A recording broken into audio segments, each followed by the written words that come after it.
Good morning, chasm listeners, and welcome to your weekly conservation report. I'm Nolan, Wildlife Habitat Specialist with the Stearns Conservation District. The Minnesota State Fair is finally here. It kicks off Thursday, August 21st, and runs through Monday, September 1st. The Minnesota State Fair, also known as the Great Minnesota Get-Together, is the largest state fair in the country when it comes to total attendance.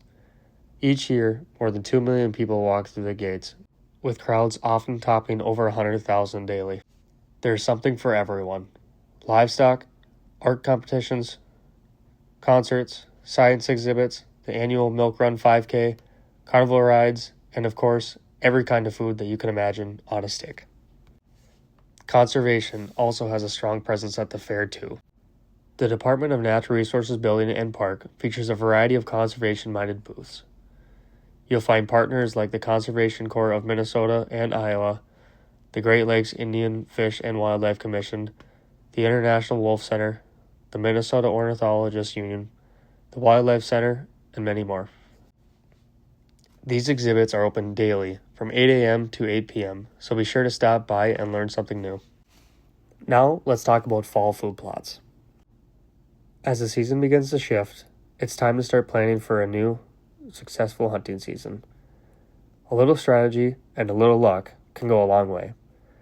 The key is choosing the right seed, applying the right nutrients and fertilizer, and planting at just the right time.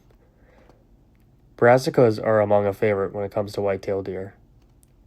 Brassicas such as turnips, radishes, canola, and rapeseed are all solid choices. If you're leaning more towards cereal grains, oats are a great option. They are high in carbohydrates and tend to attract wildlife when other plants seem to not. Winter rye is also another excellent choice. It is cold hardy, fast growing, and tough enough to handle Minnesota's unpredictable fall weather.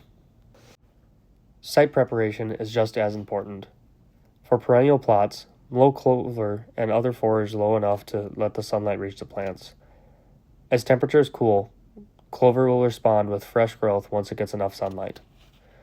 For annual plots, mow and apply herbicide such as Roundup to clear out summer vegetation that grew. This will help prep the area for disking and planting in the coming weeks. Keep an eye on the radar to try and plant before rain to ensure successful germination of your seed. For deer hunters in Minnesota, make sure you stay updated on the new regulations regarding chronic wasting disease, or CWD. Deer licenses are now available for purchase as of August 1st. Archery season begins September 13th and runs until December 31st. Early antlerless is October 16th to October 19th. Youth season is also the 16th through the 19th as well. Firearms begins November 8th, and muzzleloader is November 29th through December 14th.